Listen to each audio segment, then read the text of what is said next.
Olá, hoje a gente vai mergulhar na situação jurídica do ex-presidente Jair Bolsonaro. Olhando uns desenvolvimentos bem recentes, né, que colocam mais peças nesse tabuleiro.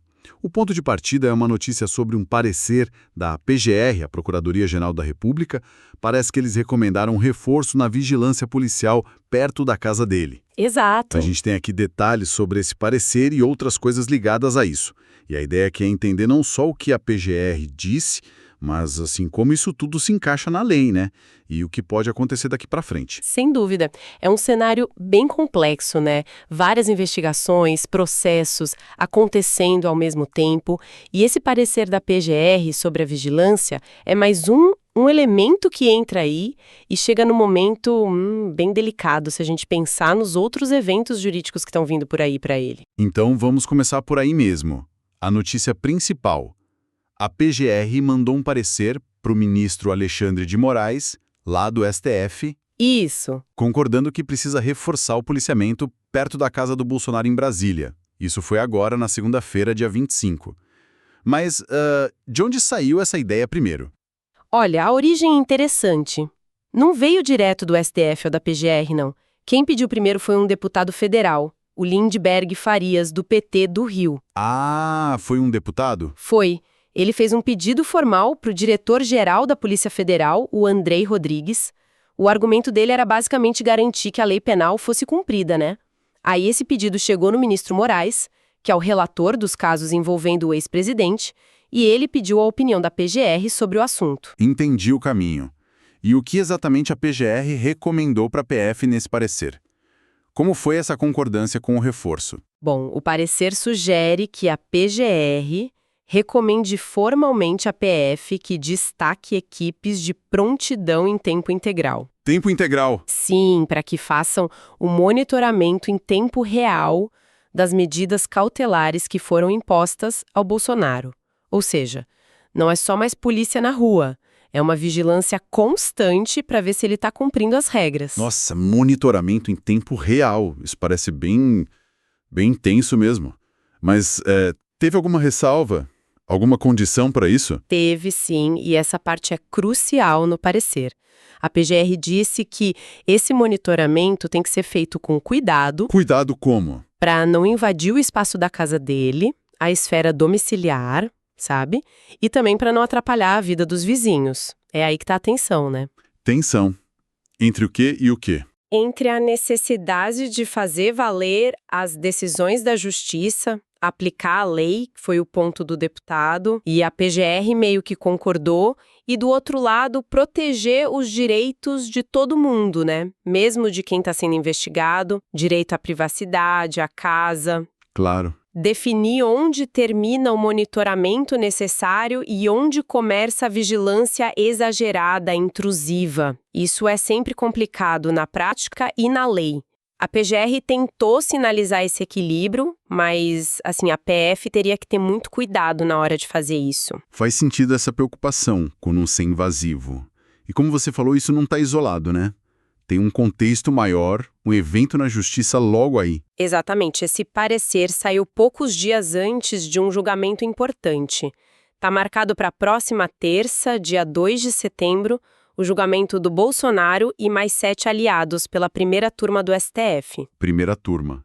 E o que eles vão julgar especificamente nesse dia? Olha, segundo a fonte que a gente está usando, os réus nesse processo fazem parte do que estão chamando de núcleo 1 da trama golpista. Então, o julgamento é sobre essas acusações, nesse contexto aí.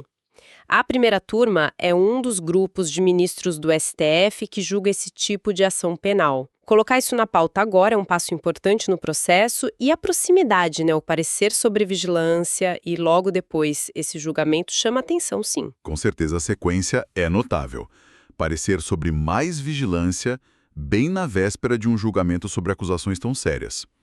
E isso lembra também a situação atual dele, né? Que já não está totalmente livre. Correto, é bom lembrar disso. O Bolsonaro está em prisão domiciliar desde o comecinho de agosto. É verdade. E está usando tornozeleira eletrônica. Então ele já tem restrições bem significativas. E por que mesmo ele foi para a prisão domiciliar? O que aconteceu? A decisão foi do ministro Alexandre de Moraes. A justificativa, pelo que a nossa fonte diz, foi que ele entendeu que o Bolsonaro descumpriu medidas cautelares anteriores. Ah, ele já tinha outras regras para seguir. Tinha. O ministro impôs certas condições antes e, na visão dele, o Bolsonaro não respeitou. E que regras eram essas? Qual foi a violação que levou a domiciliar? A fonte menciona especificamente a proibição de fazer postagens em redes sociais de terceiros. Ah, tá. É importante entender o que são essas medidas cautelares, né? No nosso sistema, elas são, tipo, alternativas à prisão preventiva. O objetivo é garantir que o processo funcione direito, sei lá, evitar fuga, que destruam provas ou manter a ordem pública, mas restringindo menos a liberdade da pessoa. Coisas comuns são proibir contato com outros investigados, proibir a certos lugares, não poder viajar, ou, como nesse caso, limites na comunicação online. São condições que o juiz coloca. Entendi. E aí, se a pessoa não cumpre, o juiz pode apertar mais as regras. Foi o que aconteceu aqui. Saiu da cautelar inicial e foi para a prisão domiciliar com tornozeleira. É uma consequência direta de uma violação que o judiciário viu antes. Fica bem claro esse caminho. Cautelares, violação, prisão domiciliar. E agora, em cima disso tudo, vem a discussão de intensificar a vigilância. Mas parece que tem mais uma peça nesse quebra-cabeça, né? Algo que surgiu mais recentemente. Tem sim. Tem mais uma informação que a fonte traz, que veio de outra investigação da Polícia Federal. Outra. Encontraram no celular do Bolsonaro um documento, seria um rascunho, uma minuta, de um pedido de asilo político. Asilo político? Para onde? Para a Argentina. Direcionado ao presidente Javier Milei. E o arquivo já estaria salvo no celular desde 2024. Nossa, um rascunho de pedido de asilo para a Argentina. Isso realmente adiciona um elemento novo. E a defesa dele, o que disse sobre isso? A defesa, segundo a fonte, está minimizando. Dizem que era só um esboço, sabe? Uma minuta que nunca virou um pedido de verdade. Eles reforçam que o pedido nunca foi feito e negam qualquer plano ou intenção de fuga do país. A linha deles é essa: um rascunho, não prova nada, não prova intenção. Tá, mas mesmo sendo só um rascunho, qual o peso que isso pode ter agora, com todas essas investigações, as medidas que já existem? Bom, aí entra a interpretação, né, jurídica e da investigação. Mesmo que a defesa diga que era só uma ideia, as autoridades podem ver de outro jeito. Pensa bem, já existem medidas cautelares aplicadas, muitas vezes baseadas justamente no risco de fuga ou para garantir a aplicação da lei. Certo. Aí descobrem um texto, mesmo que rascunho, que fala em pedir refúgio em outro país. Isso pode ser interpretado como um indício, pode ser usado para reforçar a ideia de que o risco de fuga existe, ou pelo menos existiu essa cogitação. Não prova que ele ia fugir, claro, mas pode ser mais um tijolinho ali na construção de provas que as investigações e o STF vão considerar na hora de decidir se precisa de mais medidas restritivas ou manter as atuais. Levanta dúvidas, no mínimo, né? Sobre o que ele estava pensando ou considerando naquele momento. Realmente, a interpretação desse rascunho pode dar pano para manga. Então, tentando amarrar tudo isso que a gente viu, a gente tem a PGR concordando com mais monitoramento policial, mas com cuidado para não invadir privacidade. Isso. Tem um julgamento-chave chegando no STF. O ex-presidente já está em casa de tornozeleira, por ter supostamente quebrado regras antes, e ainda por cima, acham esse documento sobre um possível pedido de asilo. Como é que a gente junta tudo isso? Qual o quadro geral? O que a gente está vendo é uma convergência muito clara de várias frentes legais e investigativas em cima do ex-presidente. Tem o processo no STF sobre as acusações mais pesadas da trama golpista.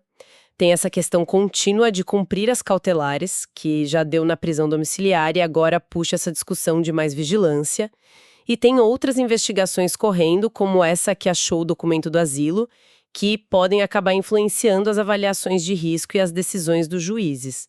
Tudo isso junto cria um cenário jurídico, assim, extremamente complexo e com muita visibilidade, né? A pressão em cima do investigado vai aumentando conforme essas ações e descobertas vão se somando. E é importante sempre reforçar, né? A gente está descrevendo os fatos e as conexões como a fonte relata, sem tomar partido, sem julgar se é culpado, inocente, se as acusações ou as defesas são válidas. O foco é entender a dinâmica do que está acontecendo e o que pode vir por aí na área legal, com base no que a gente tem de informação. Perfeito. Então, recapitulando os pontos principais. Um parecer da PGR que apoia a vigilância contínua, mas com limites, perto da casa do Bolsonaro. Um julgamento crucial marcado para logo ali na primeira turma do STF. A manutenção da prisão domiciliar com tornozeleira por causa de violações anteriores. E essa descoberta recente do rascunho de pedido de asilo para a Argentina. São esses os pilares da situação hoje. Exato. E talvez uma reflexão que essa análise toda provoca, né, algo para quem nos ouve pensar um pouco, é como que essa sequência, essa sobreposição de eventos, a violação que leva a domiciliar, aí a descoberta do rascunho, a discussão sobre mais vigilância bem perto do julgamento, como tudo isso impacta a gestão de um caso tão delicado. Quer dizer, como o sistema de justiça lida com a necessidade de reagir rápido a novas informações, a potenciais riscos, como de fuga, mesmo que a defesa negue, e ao mesmo tempo tem que garantir o processo legal justo para uma figura pública que está sob todos os holofotes, né?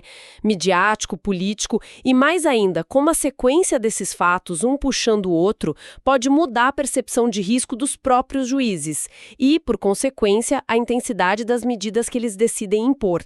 Não é só uma questão abstrata de equilibrar a lei e direitos, é sobre como a dinâmica real dos acontecimentos e das provas que vão surgindo molda as decisões da justiça em tempo real, num caso que tem implicações muito maiores que o próprio processo em si. Uma reflexão muito pertinente sobre a aplicação da justiça em cenários tão complexos e de tanta repercussão. Agradecemos a atenção a esta nossa análise detalhada dos últimos desdobramentos envolvendo o ex-presidente Jair Bolsonaro.